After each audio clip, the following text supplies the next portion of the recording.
Bonjour et bienvenue à une nouvelle chronique que j'ai l'honneur de faire avec Claude Beaulieu, qui est conférencier, mais également psychologue. Il vient soulever des petites choses qu'on n'était peut-être pas sûr de connaître. Et aujourd'hui, on va parler de l'insomnie. Tout le monde connaît l'insomnie, mais à quel point? Peut-être bien qu'on va découvrir des choses aujourd'hui. Bonjour Claude! Bonjour, ça va bien? Ça va bien toi? Super. Oui, et l'insomnie, pour que tu apportes ce thème-là, ça veut dire qu'il y a des choses à apprendre encore aujourd'hui. Ben, l'insomnie, beaucoup de gens souffrent d'insomnie. On dit 10 de la population. Donc, peut-être qu'il y a des gens qui vont se reconnaître, de dire, hey, moi, j'ai de la difficulté justement à dormir ou à rester endormi. Des fois, c'est pas d'initier le sommeil qui est problématique, c'est qu'on se réveille pendant la nuit, mais là, on peut pas se rendormir. Donc, ou parfois, c'est de la difficulté à l'inverse, à s'endormir, puis là, on passe une partie de la nuit éveillé. Mais tout ça, ça a un impact sur notre quotidien, ça a un impact sur comment on se sent, ça a un impact. Puis on le sait que les gens qui ont de la difficulté à dormir pendant plusieurs nuits consécutives, bien, le sommeil, c'est hyper important. Puis on se rend compte aujourd'hui que de plus en plus, avec le rythme de vie qu'on a, soit qu'on néglige notre sommeil ou qu'on n'a pas une hygiène de sommeil appropriée, ou que finalement, tout simplement, qu'on souffre d'insomnie. Ben oui, quand on parle qu'on souffre d'insomnie, c'est-tu un certain nombre d'heures qu'on doit dormir ou que comment ça fonctionne? Il n'y a pas de calcul en termes de chiffres. Ce qu'on dit, dans le fond, l'insomnie est définie de cette façon-là. Comme j'ai mentionné tantôt, c'est vraiment cette difficulté-là à s'endormir lorsque ça prend beaucoup de temps à s'endormir. Puis, lorsqu'on a de la difficulté à rester endormi, on sait qu'un adulte devrait techniquement dormir entre 7 et 9 heures. Là, quand tu dis 7 et 9 heures, d'une shot, là, oui, c'est ça, en continu. Parce qu'on a des cycles du sommeil, puis il y a des parties de ce cycle-là où le sommeil est vraiment réparateur. Donc, ce qu'on veut, c'est passer du temps dans ce cycle-là. Si on se réveille, puis qu'on manque ce cycle-là, bien, on va passer une nuit où on va avoir dormi, mais finalement, on se réveille fatigué parce que notre sommeil n'aura pas été réparateur. Donc, c'est de savoir où sont les bons bouts de dodo pour pouvoir calculer. Tu sais, c'est rendu une gérance, là? Non, c'est pas vraiment de savoir. On sait que pendant la nuit, on va faire peut-être 2 ou 3 cycles. Si on dort notre 7 à 9 heures, on devrait techniquement avoir passé le temps nécessaire dans ces zones-là. Donc, tu es en train de me dire, si je me lève faire mon petit pipi de la nuit, il n'y en a pas de problème si je me rendors. Exactement. Donc, OK. donc, la problématique, c'est si ça me prend 3 heures à m'endormir ou si je me réveille pendant la nuit puis ça me prend 3 autres heures à me rendormir ou finalement, si j'ai une nuit blanche, là, il y a des répercussions. C'est-à-dire que finalement, le processus du sommeil qui est justement à récupérer au niveau énergétique, qui est à faire le ménage à certains niveaux du cerveau, bien, on ne l'a pas. Donc là, la nuit suivante, c'est important qu'on ait une bonne nuit de sommeil, mais souvent, c'est que derrière l'insomnie se cachent des problèmes. Ah non, dis pas ça. C'est quoi les bêtes noires, d'abord? Bien, souvent, c'est du stress, c'est des inquiétudes. Ça peut être associé à des symptômes dépressifs, ça peut être associé à des douleurs chroniques, ça peut être associé à l'utilisation de stimulants qui vient affecter notre sommeil. Puis à ce moment-là, bien, peu importe la cause, bien, ça a un impact sur notre quotidien parce que là, on est fatigué. On est plus marabout aussi. Marabout, irritable, de la difficulté à se concentrer. Puis, on est souvent dans la lune. Donc, il y a des répercussions. Puis, si on fait de l'insomnie pendant une grande période de temps, bien là, il peut y avoir des conséquences plus graves. Ça peut entraîner justement des problèmes dépressifs ou ça peut entraîner d'autres problématiques. Donc, c'est important. On est capable de prendre une nuit ou deux. On sait quand on a des jeunes enfants que peut-être qu'on dort moins bien ou on dort moins longtemps. On est capable, notre système, de s'accommoder de ça. Mais si on a des grandes périodes d'insomnie, bien là, il y a vraiment plus de répercussions. Puis il y en a des solutions, là. Les gens croient qu'il n'y a pas de solution, puis ils se disent, ben, je fais de l'insomnie, mais non, oui. On a des bonnes nouvelles pour vous. Bien, souvent, les gens vont se diriger tout de suite vers la médication. Puis la médication, c'est une solution qui est quand même efficace, mais c'est vraiment temporaire parce qu'on sait que la médication, ça vient affecter les cycles de sommeil.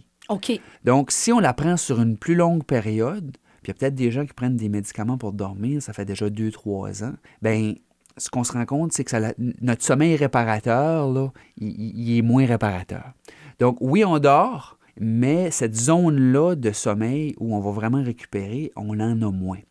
Tandis que la psychothérapie, on sait que c'est efficace. On dit entre 70 et 80 des gens qui vont avoir une psychothérapie en lien avec les problèmes d'insomnie vont récupérer. Puis on récupère à plus long terme aussi. Okay. Donc, que ce soit la thérapie au niveau du changement des comportements, on va parler d'hygiène de sommeil, d'avoir une bonne hygiène par rapport au sommeil, que ce soit de traiter nos pensées. Parce que souvent, pourquoi on a de la difficulté à dormir, c'est qu'on pense. C'est le hamster qui travaille. Le hamster qui tourne, on pense à toutes sortes de choses. Puis là, ce que ça fait, c'est souvent nos pensées sont des craintes. Ça l'active notre système.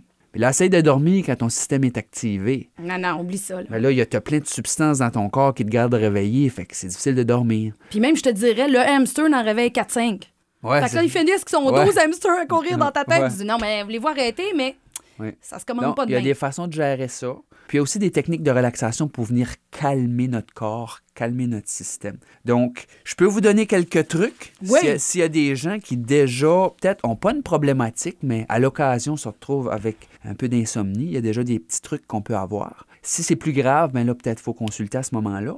Mais quelques trucs, c'est d'avoir un cycle de sommeil régulier. C'est-à-dire, si un soir, je me couche à 11 heures, l'autre soir, je me couche à 8 heures, l'autre soir, je me couche à 2 heures du matin, puis c'est pas régulier, bien, mon corps n'a pas la chance de s'habituer à une routine. Donc, il sait pas quand qu'il faut qu'il dorme. C'est exactement ça. Donc, si on a une routine, puis qu'on se couche généralement à la même heure, bien, c'est beaucoup plus facile à notre corps de comprendre cette routine-là, puis il va initier notre cycle de sommeil à ce moment précis. Il y a comme un instinct. Moi, je le travaille, ça, là, avec le boulot que je fais le matin. Oui. Ça a pris du temps quand j'ai viré de bord. Moi, là, je travaillais de 9 à 6, puis là, pouf, il faut que je me lève à 4h15. Et là, quand je me couchais à 8h le soir, ça dort pas nécessairement là. Fait que tu trouves des trucs, mais après ça, ton corps s'habitue à ça, là. Du lundi au vendredi, je couchais à 8 heures, puis c'est clair. Puis il y a juste le samedi que je dépasse un petit peu, mais dimanche, mon corps est revenu à la normale. 8 heures, je veux me coucher. Donc, t'en es la preuve vivante que ça fonctionne. Oh que oui, tout fonctionne si on le veut vraiment. L'autre chose, c'est éviter de dormir pendant le jour. Des fois, les petites snooze! Les snooze, je cherchais le mot.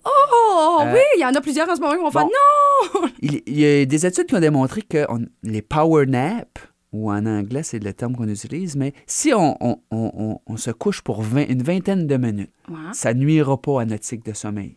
OK? Mais si on se couche 1 heure ou 2 heures dans l'après-midi, là, ça vient affecter notre sommeil de la nuit. Donc, si vous prenez un petit power nap de 20 minutes, ça devrait être correct, mais les gens qui dorment plus longtemps dans la journée, bien, ça se peut que ça nuise à votre sommeil de la nuit. Bien, souvent, on est plus gommé aussi. On se lève, on a comme de la misère à restarter parce qu'on était parti, là. Oui. Moi, je recommande les télévisions dans les chambres. La chambre, c'est pour dormir. Donc, si on fait du travail dans la chambre ou si on regarde la télévision dans la chambre, ça vient avoir un impact négatif. Donc, oui, ça stimule ton corps. Ça stimule notre corps. Les iPads, ça devrait être interdit 1 heure avant. Dans la chambre, même c'est recommandé 1 heure avant parce que l'écran stimule, éveille. Avant de se coucher, qu'est-ce qui est recommandé? C'est une période de calme. Donc, préparer notre corps au sommeil. Donc, faire quelque chose qui est vraiment calmant, que ce soit de la lecture ou que ce soit quelque chose qui est vraiment pas stimulant. Prendre un bain, une méditation. Exactement. Donc, c'est des choses qui peuvent nous aider à initier le sommeil.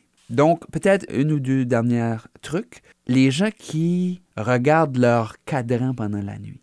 Oh, ça fait 1 heure que je dors pas. Oh, il est rendu 2 heures. Oh, je dors pas encore. Oh, virez le cadran. Regardez plus le cadran. Ça vous stresse. Puis, si ça vous stresse, ça active votre système. Si ça active votre système, c'est dur de dormir. Ça y est, l'hamster est reparti. C'est exactement ça. Donc, le fait de regarder les heures, pas une bonne idée. Si ça fait plus que 15 minutes que vous ne dormez pas, vous devriez vous lever. On fait ça. Allez faire des mots croisés, allez faire d'autres choses. De quoi de pas stimulant, là? On s'entend, allez pas sur votre téléphone, là. Au lieu de tourner, de garder l'heure, etc. Voilà des petits trucs qui peuvent peut-être vous aider. Si vous avez besoin de plus de trucs, vous pouvez toujours me consulter. Je suis au 45 rue de l'Église, le centre Musette Imagigo. Et le numéro de téléphone? 223-0900. Pas plus compliqué que ça. Merci beaucoup. Merci, bye-bye.